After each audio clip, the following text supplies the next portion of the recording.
अस्सलाम वालेकुम दादी अम्मी। वालेकुम अस्सलाम मेरी प्यारी बच्ची, आओ।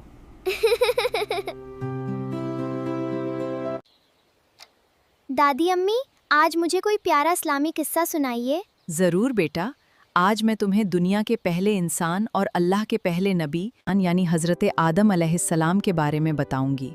वाह वाह दादी अम्मी, मैं बहुत शौक से ये किस्सा सुनना चाहती हूँ। अल्लाह ताला ने हज़रत आदम अलैहिस्सलाम को मिट्टी से पैदा फरमाया। वो दुनिया के पहले इंसान और दादी अम्मी, अल्लाह ताला ने उन्हें मिट्टी से ही पैदा फरमाया? ये अल्लाह ताला की हिकमत थी बेटा। अल्लाह जो चाहता है वही करता है। अल्लाह ताला ने हज़रत आदम अलैहिस्सलाम में रूह फूंकी और उन्हें ज़िंदगी अता फरमाई। सुभान अल्लाह। फिर उसके बाद क्या हुआ? उसके बाद ताला ने हज़रत आदम अलैहिस्सलाम को बहुत सी चीज़ों के नाम सिखाए। अल्लाह ताला ने उन्हें इल्म की बहुत बड़ी नेमत अता फरमाई। जी बेटा, अल्लाह ताला ने उन्हें ख़ास इल्म अता फरमाया।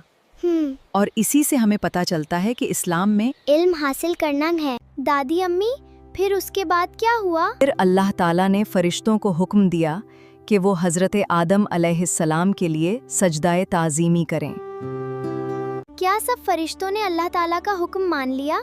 जी बेटा, तमाम फरिश्तों ने फ़ौरन अल्लाह ताला का हुक्म मान लिया, लेकिन इब्लीस ने तकब्बुर किया। क्या हज़रत आदम अलैहिस्सलाम जन्नत में अकेले थे?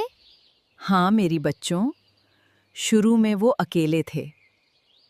फिर अल्लाह ताला ने हज़रत आदम अलैहिस्सलाम के लिए हज़रत हव्वा अलैहिस्सलाम को पैदा फरमाया, ताकि वो एक दूसरे के साथी बनकर रहें। सुभान अल्लाह। दादी अम्मी, फिर हज़रत आदम अलैहिस्सलाम और हज़रत हव्वा अलैहिस्सलाम जन्नत में क्या करते थे? बेटा, अल्लाह ताला ने उनसे फरमाया कि जन्नत की हर नेमत से खुशी से फ़ायदा उठाओ, लेकिन एक ख़ास दरख्त के करीब मत अच्छा जाना। दादी अम्मी, फिर क्या उन्होंने अल्लाह शुरू में हज़रत आदम अलैहिस्सलाम और हज़रत हव्वा अलैहिस्सलाम अल्लाह ताला के हुक्म पर अमल करते रहे, लेकिन फिर इब्लीस ने उन्हें बहकाने की कोशिश की। वो कैसे? इब्लीस ने उन्हें धोखा दिया। वो उनकी बातों में आ गए और उन्होंने फल खा लिया। फिर उन्हें ज़मीन पर भेज दिया गया। फिर क्या हुआ? दादी अम्मी, फिर हज़रत आदम अलैहिस्सलाम बेटा, इब्लीस के वसवसे की वजह से उनसे गलती हो गई और उन्होंने उस दरख्त का फल खा लिया। दादी अम्मी, इब्लीस ने उन्हें किस तरह बहकाया? इब्लीस ने उनसे कहा कि अगर तुम इस दरख्त का फल खा लोगे तो हमेशा जन्नत में रहोगे। ये उसका धोखा था। दादी अम्मी, जब उनसे गलती हो गई तो फिर क्या हुआ? जब उन्हें अपनी गलती का एहसास हुआ तो उन्होंने फ़ौरन अल्लाह ताला से माफ़ी मांगी और सच्चे दिल से तौबा की। क्या अल्लाह ताला ने उनकी तौबा कबूल फरमा ली? जी बेटा, अल्लाह ताला बहुत रहमान और रहीम है। उन्होंने हज़रत आदम अलैहिस्सलाम की तौबा कबूल फरमा ली। और दादी अम्मी, फिर अल्लाह ताला फरमाया? अल्लाह ताला ने हज़रत आदम अलैहिस्सलाम, हज़रत हव्वा अलैहिस्सलाम और इब्लीस को जन्नत से निकलकर ज़मीन पर भेज दिया।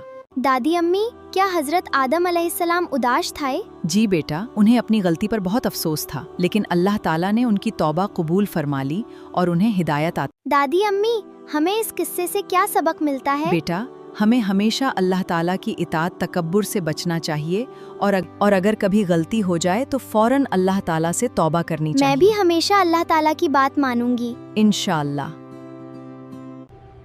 दादी अम्मी, फिर ज़मीन पर क्या हुआ? मुझे आगे का किस्सा भी सुनना है। मेरी प्यारी बच्ची, आज के लिए इतना ही। इंशाअल्लाह कल मैं तुम्हें हज़रत आदम अलैहिस्सलाम की कहानी का बाकी हिस्सा सुनाऊंगी। वादी पर रहने लगे तो क्या हुआ?